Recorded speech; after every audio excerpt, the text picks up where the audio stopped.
Let's be honest. What day have we learned to look forward to our entire lives? Friday. From restaurants named Thank God It's Friday, the famous Black Friday, to Rebecca Black's song, It's Friday, we've always been surrounded by the celebration of the end of the week. We all have our own reasons, of course. Students wait for the ring of the school bell, which signal the beginning of freedom, where workers hastily wrap up their tasks as they know they've only got a few more hours to go until they get to sleep in the next day.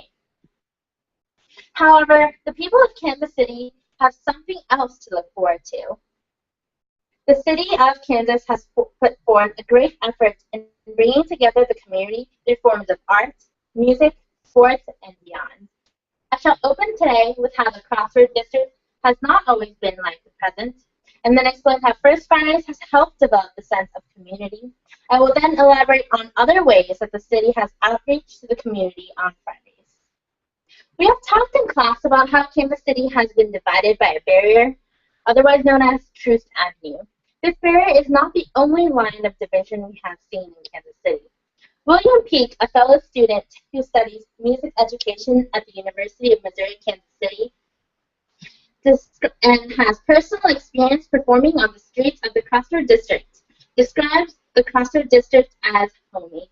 However, as he explains that the district is, quote, a place where anyone can come and enjoy music, and art, and good food, end quote. He agrees that he sees a parallel between the division of East and West of Kansas City and the division of the Crossroads District. Peake explains that you can explicitly notice a difference in the, quote, appearance of the sidewalks and buildings, end quote. Peake is not alone in this observation.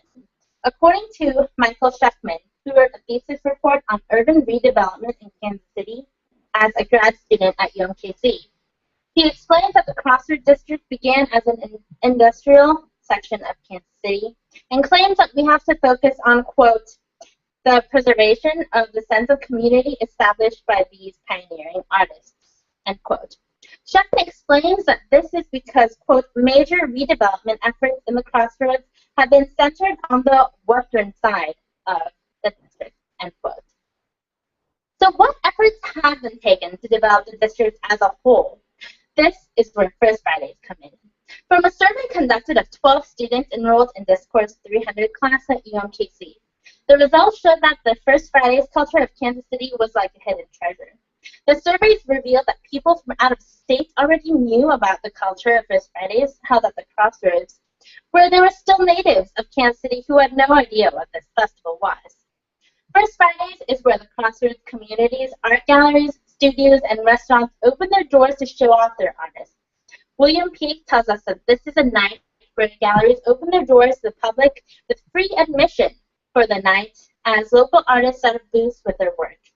Having wanted to play in a casual setting with the other members of the basement saxophone quartet, Peake explains that this First Fridays was one of the first events that they looked into.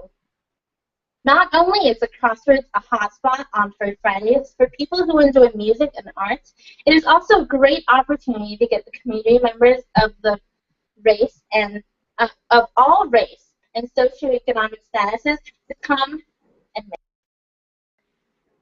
Fridays is not the only way Kansas City is reaching out to the community members. According to kcchiefs.com, Kansas City Chiefs official website, the Chiefs hold a Red Friday celebration every year to celebrate the official kickoff for the start of the football season. This celebration consists of, quote, airplanes releasing red smoke and fountains sprouting red water as much, along with other festivities. Not only does this celebration help the Chiefs, but it creates an opportunity for the community members to unite under cheering for their local team. On the other Fridays of the year, the Kansas City Police Department reports that, quote, the Kansas City Police will once again give the public a first-hand look at what happens on officers' typical shift in their tweet-along Friday, end quote. Started in April of 2012, this tweet-along Friday was created to give the public a better idea of what officers do during their shift. Quote, with more than 20,000 followers, Kansas City Police are the 5th most followed major city police in the U.S. on Twitter. According to the International Association of Chiefs of Police Center for Social Media, end quote, reports the police department on their official government website. This outreach from the local police department is no doubt an effort to connect on a closer level with the community. We have seen how Kansas City has brought together ways that community members can mingle with each other through forms of art, music, and sports. By doing this, the city encourages community members to get out of their bubble and meet new people through these festivals on Fridays. The next time you're planning a night out, come down to the Crossroad District on a Friday night, first Friday of a month, and keep a lookout to see what other great opportunities Kansas City has to offer. Don't forget that Fridays is a great opportunity to keep yourself relaxed and go out into the community and mingle with others that you have never interacted with before. Just leap of faith and see what adventures that you'll run into. Thank you.